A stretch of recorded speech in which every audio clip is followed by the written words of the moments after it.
On est là. Oui. Bonne année d'abord. Bonne année à année. toutes et à tous qui sont avec nous en ce moment ici d'abord à la bibliothèque de Sainte-Thérèse. Salutations à tout le monde. Allô, allô, Bonjour. allô, bonjour. C'est très discret mais c'est bien. Salutations aux gens aussi à Lac-aux-Saumons en Gaspésie qui sont là avec Caroline, je pense, là-bas. Wouhou! Salut. Et salutations aussi à celles et ceux qui sont à l'espace jeune de la Grande Bibliothèque nationale avec Louise qui est là. Aujourd'hui, on reçoit Catherine Trudeau. Yeah, Catherine Trudeau. c'est moi. Bravo, on peut l'applaudir. Moi, je m'applaudis. Ben oui. Je commence Ben oui, de bravo. même. Pas gênée. Alors, on va donc parler, évidemment, pour notre troisième atelier Lettres attachées, atelier créatif de littérature. On va parler de création, on va parler des livres aussi de Catherine. C'est un plaisir que tu sois avec nous. Grand plaisir pour moi d'être là, Et vraiment. là, je vous donne tout de suite une tâche à celles et ceux qui sont là, aux 17 autres bibliothèques aussi qui assistent à l'atelier Lac-aux-Saumons, à la Grande Bibliothèque. Vous qui êtes dans la salle, pendant toute notre conversation avec Catherine, j'aimerais ça que vous notiez des mots sur la feuille colorée que vous avez devant vous qui décrivent bien Catherine. Tout ce qui peut vous passer par la tête. Là, je pense que sur la feuille, on a bon, elle a les cheveux châtains, elle est attentive, quoi d'autre? Bon, vous pourriez écrire elle a des lunettes. Bref, tout ce qui vous passe par la tête, ça va vous servir un petit peu plus tard avec Caroline. Là, je dis toujours Barbère, qui va être avec nous un petit peu plus tard. Donc, je le disais, on est à la bibliothèque de Sainte-Thérèse. C'est dans les Laurentides, région que plusieurs personnes connaissent parce que c'est une région où il y a des beaux sentiers, des beaux lacs, des belles montagnes. Les touristes sont bien, les amateurs de plein air aussi sont bien dans cette région-là. Il y a cette bibliothèque qui se trouve, la bibliothèque de Sainte-Thérèse. Il y a le collège Lionel Groulx aussi, qui est juste de l'autre côté de la rue où on est en ce moment, qui accueille, entre autres, un grand programme de théâtre. C'est pas là que tu es allée, toi, Catherine? Non, j'ai fait mes auditions à Lionel Groulx, mais ça n'a pas fonctionné. En fait, non, pas vrai. Pour la petite histoire, j'ai décliné mon audition parce qu'on m'avait refusé ailleurs. J'ai dit, ça y est, je ne pourrai jamais être comédienne. Puis j'ai annulé mon audition à Lionel Groulx. Ah ouais? Ouais. Finalement, tu es au Conservatoire d'informatique de Montréal. Fait que tout s'est bien passé. Oui. Finalement. Finalement. Donc, cette bibliothèque-là, pour faire l'histoire rapide, elle date des années 40. Ça a été parti par une poignée de bénévoles. Ça a été dans plein d'endroits, entre autres dans le sous-sol du poste de police. Ah oui? Pendant un moment. Et dans les années 90, ça a eu une subvention pour construire où on est en ce moment. Et là, dans les dernières années, en 2009, il y a eu une autre subvention qui a permis de l'agrandir. Et c'est une très belle bibliothèque. C'est un endroit magnifique. Entre autres, le foyer, c'est mon coin préféré, le foyer, dans le Je suis pas allée sous-sol. encore parce qu'on jasait, mais je vais y aller après l'atelier, Tu faire iras un petit tour. te chauffer les mains. Oui. Donc, autrice, évidemment, Catherine Trudeau, comédienne. On t'a vu dans tout plein de trucs. Les moments parfaits récemment. Moi, évidemment, étant de ma génération, je t'ai découvert dans Les Invincibles. Oui. Lynn Lapoffine, qui a été un des rôles marquants dans ta vie. Tu t'intéresses, t'aimes, t'es passionnée de littérature, particulièrement de littérature jeunesse. Oui. Entre autres, porte-parole des prix libraires jeunesse du Québec, ambassadrice de la Fondation Maison Théâtre. Donc, c'est lié. On t'a entendu parler, faire des chroniques en parlant de littérature jeunesse un petit peu partout. Oui. Et t'en écris Oui! de la littérature jeunesse. Fait que j'aimerais ça que tu commences par nous présenter les livres qui sont devant nous, que j'ai adoré, même étant un adulte. Merci. J'ai beaucoup aimé. Je te laisse choisir lequel tu veux nous présenter en premier. Bien, je vais vous parler de mon bébé parce que le premier livre que j'ai publié à La Bagnole, les trois ont été publiés à La Bagnole, la maison d'édition que vous connaissez peut-être. J'en ai un quatrième d'ailleurs qui s'en vient avec La Bagnole, une collection que vous connaissez peut-être qui s'appelle Jolie Seule. Connaissez-vous ça? Truc de peur, CSI La Ruelle, Lucie la moufette qui pète, toi tu connais ça. Donc, il va y avoir une nouvelle collection. Je vais lancer un livre qui s'appelle Folle École. Vous allez pouvoir vous mettre ça sous les mains là, en février-mars. Ça devrait sortir. Donc, mon premier à La Bagnole, c'est Bérénice, ou La fois où j'ai presque fait la grève de tout. C'est pour les 9-12, mais moi, je dis tout le temps, puis on vous en a peut-être déjà parlé dans d'autres ateliers, cette manière de catégoriser par âge, les éditeurs doivent le faire. Pour aider les libraires, pour aider les enseignants et vos parents et vous-même. Hein, des fois, vous allez vous lancer dans une section de librairie, dire, bien, ça s'adresse à mon âge. Mais on s'en fout, là. Nicolas, il a 23 ans et il a adoré mes livres, OK? Donc, j'ai écrit pour le 9-12. Ces deux-là, c'est pour le 9-12, mais à 8 ans, vous pouvez le lire, puis vous pouvez le lire à 16 ans, puis à 15 ans, puis à 25 ans. On s'en fout. On peut même les écouter. Ah, on peut les écouter. Parce Je que les tu ai les- enregistrés en Oui, livre tu les as audio. lus J'ai aussi, tellement eu de plaisir à faire ça. Donc ça, c'est mon premier. Ça me permet d'entrer dans l'univers d'un homme qui s'appelle Régent Ducharme, qui est un grand auteur, une personne très, très importante dans la culture au Québec, à plusieurs égards. Donc, c'est ma façon de l'avoir fait découvrir. Deuxième tome, c'est pas une suite. Vous pouvez les lire indépendamment les uns des autres. Vous pouvez commencer par le vert, si le vert, c'est votre couleur préférée. Bérénice, c'est la fois où j'ai failli mourir sur scène. Ça, c'est inspiré beaucoup de mon parcours à moi. Je parle de Clémence Desrochers dans ce livre-là. Ça me permet de parler de Clémence, qui est une grande poète, une grande auteure, une grande humoriste, qui a pavé la voie. Tous les humoristes que vous aimez en ce moment, les Québécois, là, ben, ils ont été quelque part inspirés de Clémence, qui est une grande, grande précurseur. Puis pourquoi s'inspirer de moi? Bien, c'est s'inspirer de mon parcours à moi. Bérénice me ressemble beaucoup à plusieurs égards. C'est une petite héroïne timide qui a une petite bulle, qui est gênée, qui est à son affaire. Et puis, dans le tome 2, elle va être obligée de faire du théâtre, puis ça va la terroriser. D'avoir à parler devant des gens. Peut-être que ça vous arrive quand il y a un exposé oral, vous faites « aïe, aïe, aïe, la nuit, vous ne dormez pas, puis c'est stressant, vous faites de l'insomnie, vous avez les jambes comme du coton devant vos amis en classe. » Est-ce que ça vous arrive, les exposés oraux? À lac au saumon, à main levée, on a eu ça, les exposés oraux, on lève les 2 mains. Okay. Mais on peut apprendre à aimer ça. Donc, je me suis inspirée de mon parcours.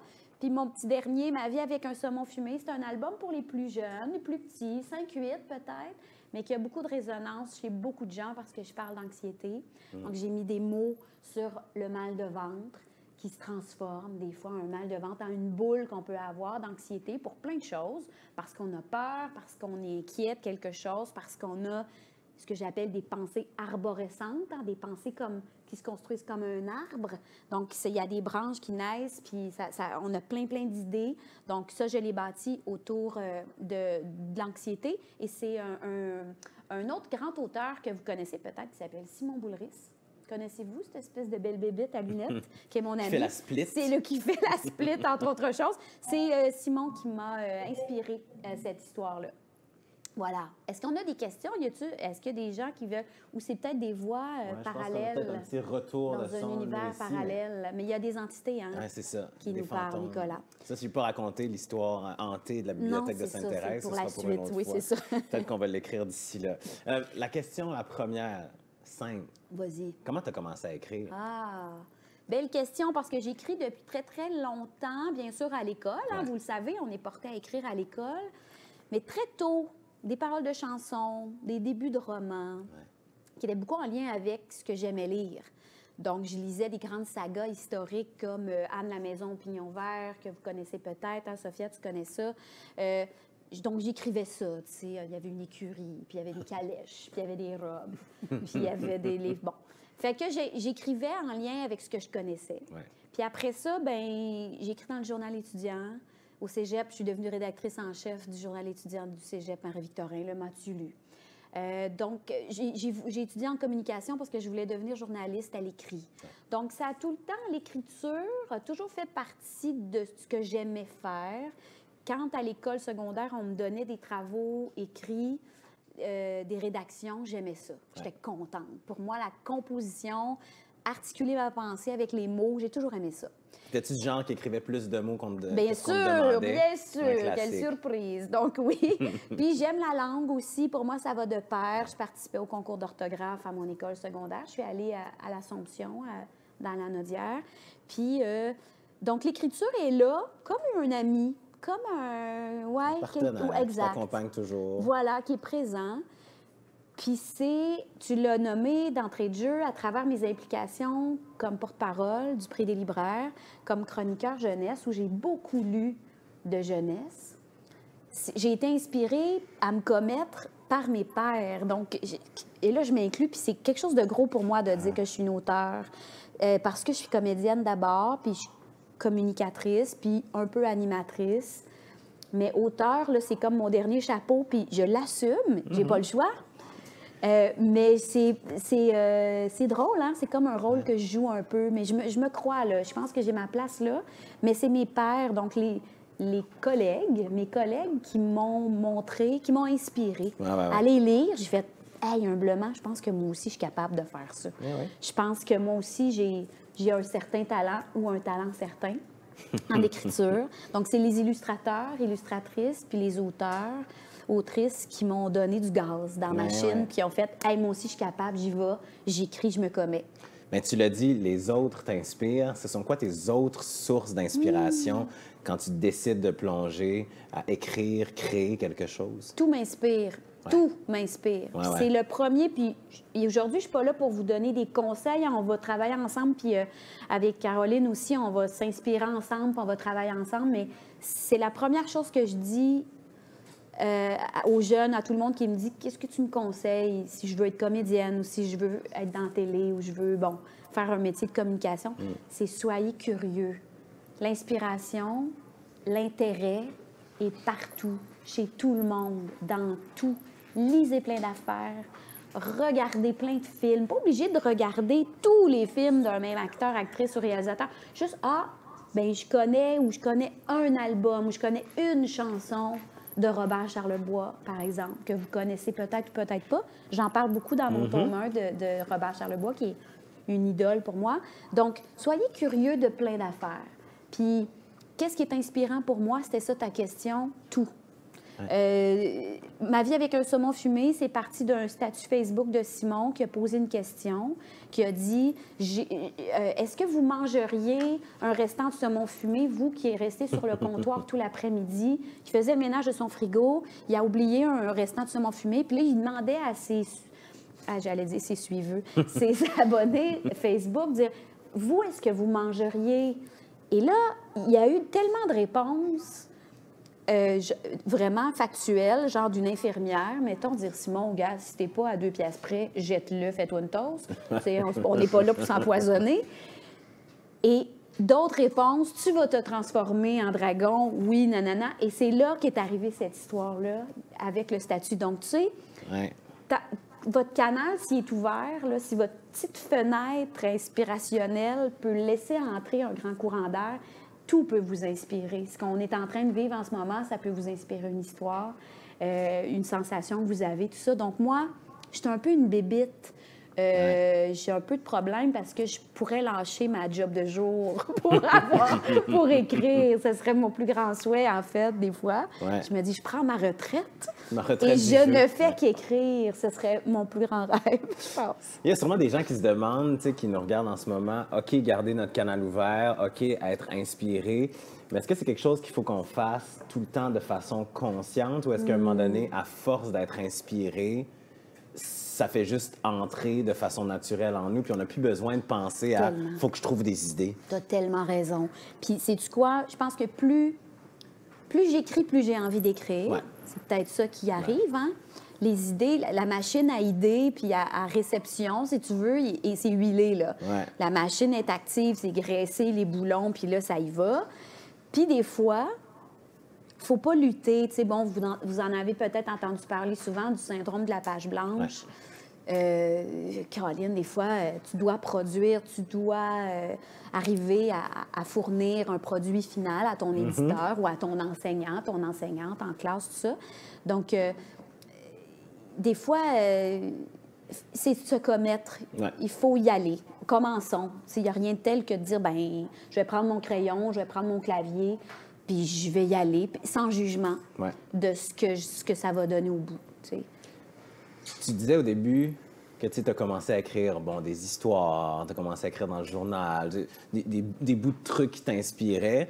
Puis je me suis dit, il y a aussi un moment où le résultat n'est pas nécessairement important. Ouais. C'est-à-dire que souvent, puis particulièrement, quand on a l'âge que vous avez, on a des devoirs, on se fait dire qu'il faut aller au bout des choses, qu'il faut qu'il y ait un résultat fini, donc il faut que ça finisse dans un livre. Ouais. Mais j'ai l'impression qu'aussi l'inspiration, ça peut être juste écrire sans objectif. Tellement. Juste le faire. Juste le faire. Tu le dis bien. Je pense que c'est ça. Puis on va le voir aujourd'hui dans l'atelier qu'on va faire. J'espère que ça va vous donner envie d'arriver, bien sûr, à un produit fini que vous allez déposer pour le concours, tout ça. Mais la création, c'est jamais fini.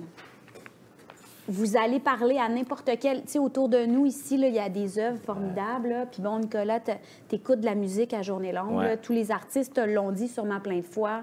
C'est le propre de la création. C'est le propre de l'art. C'est jamais fini. Il y a des artistes qui travaillent sur des textes, sur des toiles, sur des pièces musicales, de numéros de danse pendant des années et des années. C'est jamais fini. Mais il ne faut pas penser à ça, sinon on va se décourager et on ne fera jamais rien.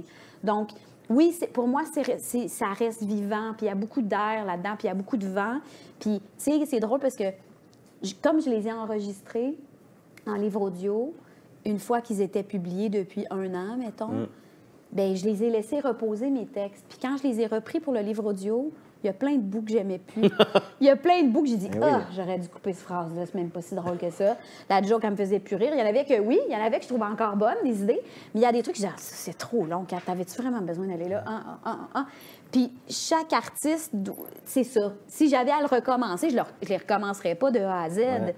Mais à un moment donné, oui, il faut se commettre, il faut arriver à un moment fini, puis accepter que c'est comme ça que ça se passe. Parce que de toute façon, si on cherche la perfection, puis quelque chose qu'on va trouver encore bon à la fin de notre vie, on va être paralysé. Ben oui, puis la perfection, c'est assez plate à votre goût. Il n'y a personne qui veut être parfait ici, là. Boring. On comprend bien, oui, c'est plate. Très ennuyant. Comment est-ce que tu écris?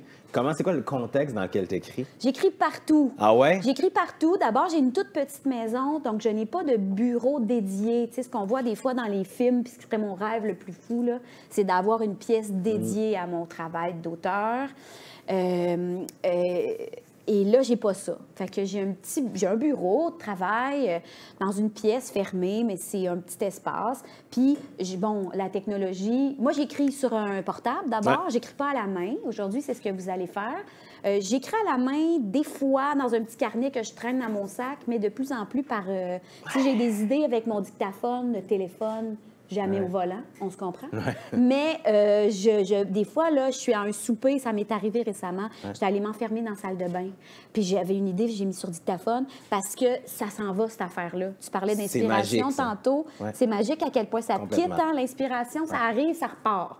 Fait qu'il faut que tu ailles... Fait ça, d'une part, donc pour les petits instants d'inspiration furtive, là, dictaphone ou une petite phrasette là, sur un papier dans une réunion de conseil d'administration, là, des fois, je fais « Ah! » J'écris des affaires.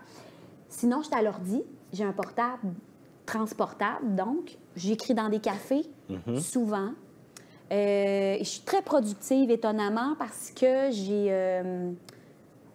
un petit déficit d'attention non diagnostiqué, mais je pense que j'ai ça, qui fait que s'il y a de la musique, s'il y a des conversations, je ne suis pas capable de me concentrer, mais quand j'écris, magie.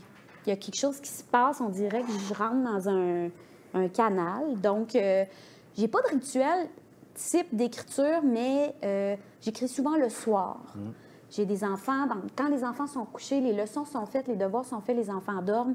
Il m'est arrivé de débloquer sur ces 2 livres-là de 10 à 1 heure du matin. D'avoir une espèce de frénésie, là. Je me suis fait un grand pichet d'eau et c'est parti. Je n'étais pas arrêtée parce que l'école, parce que le souper, parce que ci, parce que ça. C'était mon temps à moi. Puis là, j'ai débloqué beaucoup d'affaires comme ça. Mais c'est ça. Mon espèce de... Mon cadre là, d'auteur, là, ça ressemble à ça. Oui, c'est vrai que créer des fois à l'envers de l'ordre du monde, c'est-à-dire quand les gens dorment, quand les gens ne peuvent plus nous déranger, quand il n'y a plus rien d'obligation, ça aide. Bien, c'est parce que tu n'es pas dans l'espace-temps. Oui, c'est ça, de l'heure de travail. Oui, c'est ça. Tu as raison. Il n'y a pas de courriel qui rentre. Le téléphone ne sonne pas. C'est ça. Moi, je ferme tout. J'ai pas de musique non plus. J'ai de la misère. C'est un fond. Tu sais, je t'écoute pas. Je peux pas. Non, mais si je t'écoute... Mais même de la musique instrumentale? Très rare. Ah, oui. Ça m'arrive, mais c'est ça. Il faut que ce soit instrumental. La musique, si c'est de la musique avec des paroles, il faut que l'album, je le connaisse par cœur. Je comprends, parce que sinon, ça interfère avec ce que tu veux faire. Si tu as des conseils à donner, puis là, ça va être ma dernière question pour Catherine, je vous le dis tout de suite. Si vous avez des questions à lui poser, pensez-y. Je vais prendre des questions. Si vous en avez aussi à la Côte-Saumon, à la Grande Bibliothèque, vous pouvez les poser. Et même les 17 autres bibliothèques, il y a Jeanne qui est là avec nous, qui peut prendre vos questions si vous les écrivez. Donc, pensez à ça, là, parce que dans 5 minutes, on va prendre vos questions. Dernière question importante, avant qu'on commence à écrire, justement, ce serait quoi tes conseils pour des jeunes qui veulent écrire? Bien, je pense que j'en ai pas tellement, mais je pense que je vous en ai donné parmi l'entretien un petit peu. Commettez-vous. Ça veut dire quoi, se commettre? Essayez. Lancez-vous. Soyez pas gênés. Prenez votre crayon, prenez votre clavier, puis pitchez des idées. Soyez curieux de tout, puis inspirez-vous de tout. Moi, comme comédienne, comme auteur aussi, je dis que je suis une collectionneuse professionnelle. Je dis pas que je suis comédienne. Je suis collectionneuse professionnelle. Partout où je passe, là, je suis en train de vous regarder là, depuis tantôt. Vous êtes tous et toutes potentiellement des personnages dans des histoires. C'est assez formidable. Ouais. Tout le monde est intéressant. Tout le monde est intéressant. Comment vous vous tenez, comment vous vous habillez. On va en parler avec Caroline dans quelques instants, mais collectionnez des choses chez vos amis, dans votre famille, dans des moments que vous vivez, les objets que vous voyez, comment les choses sont faites, comment elles se comportent, le bruit ça fait, qu'est-ce que ça sent. Toutes ces petites collections-là, pogne ça au passage, mettez ça dans votre sac à dos, votre grand sac à dos de créateur. Puis à un moment donné, sans que vous vous en rendiez compte, ou à un moment donné, vous allez, hop, on va aller piger dans le sac. Ah oui, ça me revient. Ce moment-là, cette phrase-là, cette personne-là, sa façon de s'exprimer, je suis allée chercher là-dedans. Ouais. Fait que collectionnez, soyez curieux, commettez-vous. Il y a comme des grands 3 C. C'est ça mes conseils, les 4 C. J'ai pas de conseils. Commettez-vous, collectionnez, soyez Il y a curieux. un truc que tu as dit aussi tantôt qui est important, ne pas se juger Ah. quand on crée. Pas essayer de créer, de chercher, on en parlait tantôt, de chercher la perfection. Tu l'as dit, tu l'as bien expliqué, c'est super important, particulièrement dans ce qu'on va faire dans les prochaines minutes. Il faut juste se laisser aller, pas se dire que les gens vont nous lire, pas se dire qu'on va non. peut-être se relire plus tard, juste le faire, puis être dans le moment présent. Ouais. Est-ce qu'il y en a qui ont des questions? Si vous en avez, vous pouvez lever la main. Et puis, il n'y a pas de question, là, je vais le dire, puis je suis sûre que Nicolas, il le dit souvent, mais il n'y a aucune mauvaise question. On ne juge pas les questions. Ah non, il plus. n'y a aucune question Loin nounoune, de là. candide, naïve. Sachez qu'il y a peut-être quelqu'un qui se pose exactement la même question. Il va faire « Oh, je suis contente que Laetitia ait posé cette question-là. Là, je vous nomme, je ne les connais pas, hein, Lac au Saumon, Montréal, c'est parce qu'ils ont leur nom devant eux. C'est pour ça que j'ai l'air des... On est déjà des chums. Friendly. Mais, fait qu'il n'y a pas de mauvaise question, il n'y a pas de question niaiseuse. 000. Soyez pas gênés. Lac au Saumon, grande bibliothèque non plus, il n'y a pas de questions. Et qu'on est clair. Ah, mais regarde, on est très Ah clair. oui, j'en ai... C'est comment... Maë, excuse-moi, je voyais pas ton Vas-y, nom. Mike. Quand tu as su que tu voulais devenir écrivaine et comédienne? Oh, et comédienne, ça, c'est intéressant. Ben aussi. comédienne, c'est drôle, hein, Maë, parce que moi, je disais que je voulais pas être comédienne. Je suis pas comme Céline Dion, là, qui à 5 ans, elle savait qu'elle voulait faire ça dans la vie. Donc, au secondaire, je faisais du théâtre parce que j'étais obligée, un peu comme Bérénice, puis j'étais terrorisée autant que j'ai aimé ça, finalement. Et moi, je suis certaine, dans mon souvenir, je voulais pas faire ça. Mais mes amis de secondaire à mon conventum, donc une grande réunion qu'on fait comme 10 ans après notre graduation secondaire, m'ont dit « Ben oui, Catherine, tu disais ça. » Et mon mot, dans l'album de finissant de 5e secondaire, ma chum Annie-Claude a écrit « Elle veut devenir comédienne. » Mais moi, c'est drôle, ce Ça t'a comme souvenir-là, quitté pendant un complètement, parce que je pense que j'ai découvert que j'aimais le théâtre. Ça m'a révélé à moi-même. Si vous lisez Bérénice 2, vous allez comprendre comment ça s'est passé. Mais le théâtre m'a révélé à moi-même d'une certaine façon. Et puis, je l'ai gardé encore une fois comme l'écriture, comme un partenaire. J'aime ça, le mot que tu as utilisé tantôt, je vais le garder. Comme un ami qui est à côté de moi puis qui m'aide à cheminer. Fait que c'est pour ça que je suis pas allée en jeu tout de suite. Je suis allée en communication, j'étais allée en études françaises à l'université. Mais je pense que j'avais un peu peur. Ben oui. J'avais un peu peur de me faire dire à Sainte-Thérèse, on ne te prendra pas. À Lionel Groux, on ne te prendra pas.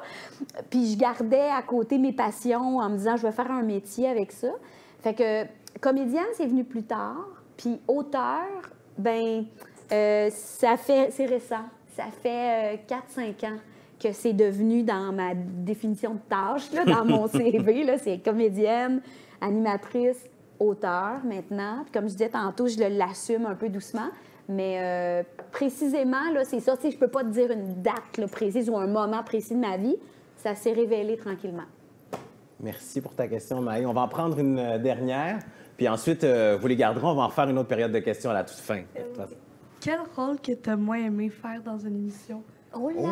Le rôle que j'ai moins aimé faire. Oh, ça, c'est particulier comme question. J'ai jamais réfléchi à ça. OK. Il y a un rôle que j'ai... que j'ai moins aimé faire. OK, je vais t'expliquer. OK, parfait. J'ai joué un rôle pendant 5 ans dans une série assez populaire qui s'appelle Rupture, où je jouais, c'est pas une série qui était adressée à vous, là. Peut-être que vos parents l'ont regardée, mais ça fait 3 ans que c'est terminé, donc vous étiez assez jeune. C'est dans le milieu légal, donc je jouais une avocate. J'ai adoré jouer ce rôle-là, mais j'avais un rôle très précis à jouer dans le dans le narratif, donc dans la grande histoire de cette série-là. Et je ne servais qu'à ça. Je n'avais pas de vie à l'extérieur de mon travail d'avocate et de ma vie de bureau. Donc, j'avais pas de chum, pas de blonde, pas de chien, j'avais pas de loisirs, je savais pas mon personnage arrivait de où et s'en allait où, en dehors des actions précises de mettre la marde. Je le dis pas joliment, mais c'est ça. Mon rôle, Marie Rousseau, elle mettait la marde. J'étais une avocate ambitieuse qui, bon, ça donnait un super show. J'avais des super scènes à défendre, c'était le fun, mais la vie de cette femme-là, je ne la connaissais pas. Donc, c'est pour ça que j'ai aimé ça, jouer ça. Tout le monde veut jouer ça, une méchante, un bon, tout ça, un méchant. Mais j'avais pas de vie en dehors de mon personnage. Mon personnage n'avait pas de vie en dehors de cette première intention-là, puis ça m'a manqué. C'est pour ça que j'ai aimé ça, là. Mais il m'a manqué ce bout-là. C'est pour ça que dans la vie, il faut savoir être multiple. Ou, mais Tu n'est-ce le pas? disais tantôt, Voilà. comédienne, autrice, communicatrice, Tout porte-parole, machin. ça. Faut être plein d'affaires dans la vie. Oui. Mère, sœur, Oui. chum, blonde, Fille, etc. tout ça. Bref, merci Catherine pour ce petit Merci moment à de toi. conversation.